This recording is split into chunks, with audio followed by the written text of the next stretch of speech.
என்ன மேடம், என்ன கிச்சன்ல என்ன பண்ணிட்டு இருக்கீங்க? மணி 9 ஆகுது. அதான் இட்லி ஏதாவது இன்னைக்கு கிடைக்குமா? கிடைக்கும். இட்லி ஊற்றி வச்சுட்டேன். அதுக்கப்புறம் அதுக்கு நான் வடகரி பண்ணுறதுக்கு பதிலாக ஒரு ஈஸி மெத்தடில் ஒரு வடகரி மாதிரி டேஸ்ட் இருக்கும். ஆனால் வடகரி கிடையாது, சூப்பராக இருக்கும். ட்ரை பண்ணலாம். வடகரினா வெறும் வடை தான் இருக்கும். இதில் இந்த இது மாதிரி குடமிளகா கிரேவி மாதிரியும் இருக்கும், வடகரி மாதிரியும் இருக்கும். அந்த மாதிரி ஒரு டிஷ்ஷு ரொம்ப நல்லாயிருக்கும். ட்ரை பண்ணி பாருங்கள். ஆக்சுவலாக இது எனக்கு ரொம்ப பிடிச்சது, அதனால தான் நான் உங்களுக்கு இதை போடுறேன். ஸோ வாங்க எப்படி பண்ணலான்னு பார்ப்போம். அதுக்கு முன்னாடி நம்ம சேனலை முதல்ல பார்க்குறீங்கன்னா சப்ஸ்கிரைப் பண்ணிக்கோங்க, ஃபாலோ பண்ணிக்கோங்க, ஷேர் பண்ணிக்கோங்க, லைக் பண்ணுங்கள், கமெண்ட் கொடுக்க மறக்காதீங்க. வாங்க எப்படி பண்ணலான்னு. இது கடலமாவு. இந்த கப்பில் ஒரு கப்பு வச்சுருக்கேன். அப்புறம் காரப்பொடி, கொஞ்சமாக காரப்பொடி போட்டால் போகிறோம். கொஞ்சமாக மஞ்சப்பொடி, சரியா? அதுக்கப்புறமா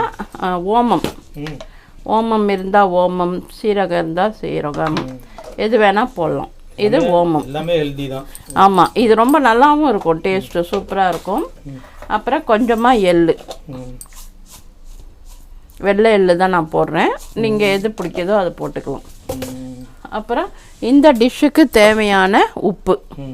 இப்போ இதை என்ன பண்ணணும், கொஞ்சமாக தண்ணி விட்டு பிசைஞ்சிக்கணும், சரிங்களா? எப்படி சப்பாத்திக்கெலாம் பிசையணும் அந்த மாதிரி கெட்டியாக பிசைஞ்சிக்கணும். இது இந்த பக்கோடா மாதிரி இருக்கும், at the same time vada curry மாதிரியும் இருக்கும், சூப்பராக இருக்கும். ட்ரை பண்ணுங்கள். அதோட வெஜிடபிள்ஸும் வேணும்னாலும் நம்ம வெஜிடபிள்ஸும் சேர்த்துக்கலாம். இது 2 in 1. எப்படி சொல்லுங்கள்? 2 in 1. ஆமாம், சொல்லணும். ஆக்சுவலாக நிறையா பேர் நான் இந்த மாதிரி மயிலாப்பூர் கோயிலுக்கு போனபோது விலாகில், நீங்கள் இதையே காமிங்க, விலாகில் என்னென்ன இடம் இருக்குது சஜஸ்ட் பண்ணுங்கள் அப்படின்னா எக்கச்சக்கமாக கொடுத்துருக்கீங்க. உங்கள் எல்லாருக்கும் ஒரு நன்றி. ஏன்னா நம்ம அவங்கவுங்களுக்கு தெரிஞ்சது சொல்லும்போது நமக்கு ஒரு ஐடியா கிடைக்கும். கண்டிப்பாக எல்லா இடத்துக்கும் போகிறதுக்கு நான் ட்ரை பண்ணுறேன். இந்த வெயிலில் இந்த மாதம் ஒரு 2, அதான் இப்போ லீவ் டைமில் எல்லாம் போகலாம் அப்படின்னு ஒரு ஆசை எனக்கு, அதனால தான் கேட்டேன். ஸோ நான் போகும்போது கண்டிப்பாக ஒரு விலாக் எடுக்கிறேன். சப்போஸ் முன்னாடியே நீங்கள் சொன்ன இடத்துக்கு நான் முன்னாடியே போகிறேன்னா சொல்கிறேன். யாராவது மீட் பண்ணணுன்னா அந்த இடத்துக்கு வாங்க, நம்ம ஜாலியாக மீட் பண்ணலாம், சரியா? இப்போ இது பிசைஞ்சாச்சு. இப்போ அடுப்பை பற்ற வச்சுக்கணும். நான் தேங்காய் எண்ணெய் விட்றேன். உங்களுக்கு எந்த எண்ணெய் வேணுமோ போட்டுக்கோங்க. இதை கொஞ்சம் நல்லா ஃப்ரை பண்ணி எடுத்துக்கணும், அதனால கொஞ்சம் எண்ணெய் விடுறேன். ஸோ இதை எண்ணெய் காஞ்ச உடனே என்ன பண்ணணும், இந்த கடல மாவு நம்ம பிசைஞ்சு வச்சுருக்கோம்ல, இதை அப்படியே கொஞ்சம் உதுத்து இப்படி விட்டு பொரித்து எடுத்துடணும், சரியா? இப்போ எண்ணெய் காயட்டும். பாருங்கள், இப்போ எண்ணெய் காஞ்சிடுச்சு. நம்ம இதை கொஞ்சம் கொஞ்சமாக போட்டு பொரித்து எடுத்துடலாம். அப்படியே கிள்ளி போட வேண்டியது தான் நீங்கள், சரியா? இது நீங்கள் எந்த எண்ணெய் வேணால் உங்களுக்கு பிடிச்ச எண்ணெயை யூஸ் பண்ணலாம். கல்லெண்ணெய், ரிஃபைண்ட் ஆயில், நெய், தேங்காய் எண்ணெய், உங்கள் சாய்ஸ் தான், சரியா?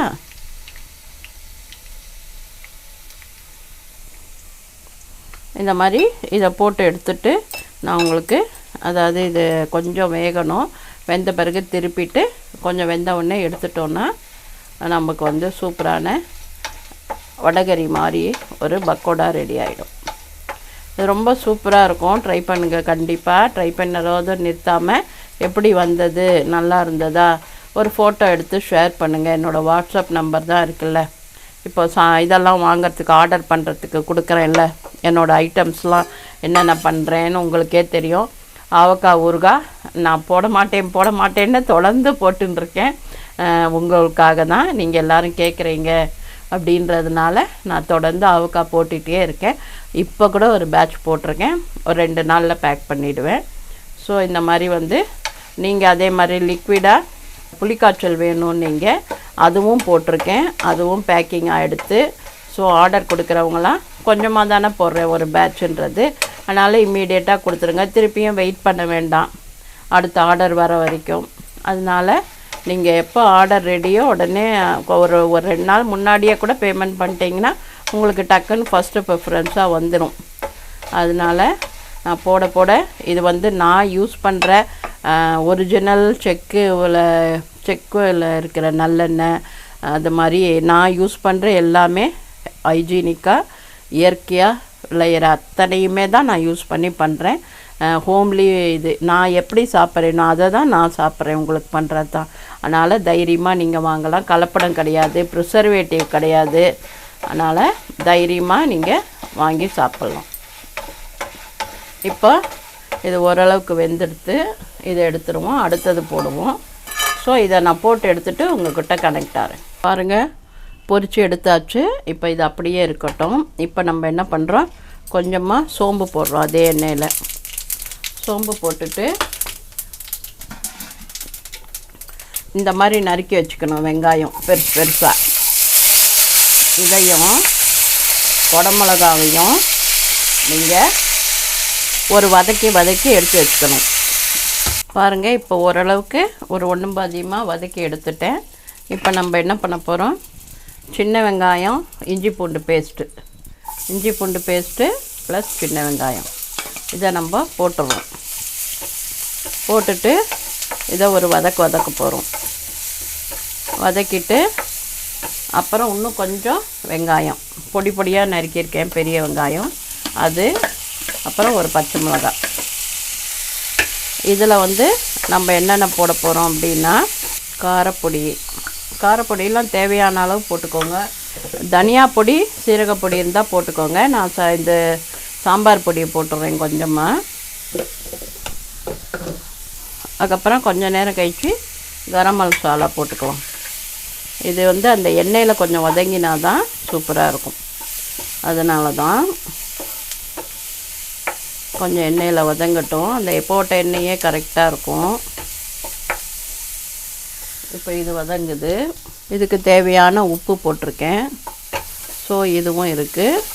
ஒரு 2 நிமிஷம் வதங்கட்டும். அப்புறம் தக்காளி பாருங்கள், இப்போ வந்து தக்காளி இருக்குது, இதை சேர்த்துட்றேன். ஒரு 4 தக்காளி, பெரிய வெங்காயம் 1, சின்ன வெங்காயம் ஒரு 10. சரிங்களா? பெரிய வெங்காயம் 1, சின்ன வெங்காயம் 10. அதை வதக்கிடுறோம். ஒரு வெங்காயத்தை இந்த மாதிரி நறுக்கி வதக்குறோம். குடமிளகா ஒரு பாதி, அப்புறம் இப்போ தக்காளி வந்து 3 தக்காளி போட்டிருக்கேன். இது நல்லா வதங்கட்டும். வதங்கின பிறகு நான் உங்களுக்கு தண்ணி ஊற்றி மூடணும். ஸோ இப்போ நான் என்ன பண்ண போகிறேன், கொஞ்சமாக கரம் மசாலா, இதை பாருங்கள், கொஞ்சமாக கரம் மசாலா போட்டு வதங்கின பிறகு நான் உங்களுக்கு காமிக்கிறேன். பாருங்கள், இங்கே சூப்பராக நல்லா வதங்கிடுச்சு. இப்போ நம்ம என்ன பண்ணணும், ஒரு டம்ளர் தண்ணி ஊற்றணும். தண்ணி ஊற்றி இங்கே பாருங்கள், இது நல்லா தலபலர் கொதிக்கணும். என்ன அப்போது இதை பாருங்கள், கொதிக்கலை, சுமாராக தான் கொதிக்குது. இருந்தாலும் நான் உங்களுக்காக இந்த வதக்கி வச்ச காயை போட்டுடுறோம். காயை போட்டுட்டு இன்னும் கொஞ்சம் கொதி வரும். நம்ம என்ன பண்ணணும், இங்கே இருக்குல்ல நம்ம பண்ணி வச்ச இந்த கடல மாவு துணுக்கை இதில் சேர்த்துட்டு பக்கோடா மாதிரி போட்டு வச்சுருக்கோம். இதில் வந்து சீரகம், ஓமம் எல்லாம் போடலாம், ரொம்ப டேஸ்ட்டு நல்லாயிருக்கும். ஸோ இதை போட்டு நம்ம ஒரு கொதி வந்தால் எடுத்து வச்சுட்டா சூப்பரான வடகறி கம் கிரேவி ரெடி. இது என்னடா வடகரின்னு சொல்கிறாலேன்னு கோச்சிக்கூடாது, டேஸ்ட் அப்படி இருக்கும். சரியா? ஸோ 2 in 1 கிரேவின்னு நான் பேர் வச்சிட்றேன்னு. 2 in 1 கிரேவி. இந்த 2 in 1 கிரேவி யாருக்கெல்லாம் பிடிச்சிருந்தது, எப்படி வந்தது அப்படின்னு சொல்லுங்கள். சூப்பராக இருக்கும். நான் இட்லிக்கு தான், என் பையனுக்கு இந்த மாதிரி ஏதாவது புதுசாக பண்ணால் தான் பிடிக்கும். அவருக்கு வந்து வெரைட்டின்னு வரும். என்ன வெரைட்டின்னு. ஆமாம், கரெக்டாக சொல்லிட்டீங்க. வெரைட்டின்னு. அம்மா வேறு என்னோனே அதை விட்டிங்களா? இல்லை, ஒரு ஆளுக்கு நான் எத்தனை சமைக்க முடியும் சொல்லுங்கள். இதில் அந்த கொண்டாடுவான், பிரிஞ்சி ரைஸ் கொண்டாடுவான், அப்புறம் கோபி, அது என்னது, கோபி கிரேவி கேட்பான், கோபி பக்கோடா கேட்பான், பேபிகார்ன் கிரேவி கேட்பார், பேபிகார்ன் பக்கோடா கேட்பார். எதாவது ஒன்று இந்த மாதிரி பன்னீர் போட்டணும். இதுலேயே கூட நீங்கள் பன்னீர் கூட போட்டுக்கலாம். ஆனால் நம்ம கடல மாவு போடுறதுனால பன்னீர் தேவையில்லை. நம்ம இது மேலே சூப்பராக கொத்தமல்லி தூவிடுவோம்.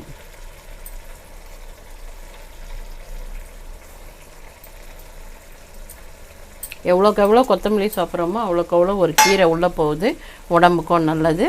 ஸோ இந்த தொட்டுக்க அவங்க எல்லாருக்கும் பிடிச்சிருந்ததுன்னா என்ன பண்ணணும், லைக் பண்ணணும், ஷேர் பண்ணணும், கமெண்ட் பண்ணணும், செஞ்சு பார்க்கணும், எப்படி வந்ததுன்னு சொல்லணும். வேறு ஏதாவது புதுசாக ஐட்டம்ஸ் வேணும் அப்படின்னா, இப்போ இந்த வெயிலுக்கு கம்பம் சோறு கம்பங்களிலாம் நீங்கள் சாப்பிட்ருக்கீங்களான்னு தெரியல, வேணும்னா சொல்லுங்கள். நான் கம்பம் சோறு அது கஞ்சி எப்படி பண்ணுறது, இல்லைன்னா சாதம் வடித்து அதை இந்த மாவில் அந்த பொடியாக பண்ணிடணும். பொடியில் வந்து களி மாதிரி கிண்டி தண்ணியில் போட்டு வச்சிடணும்.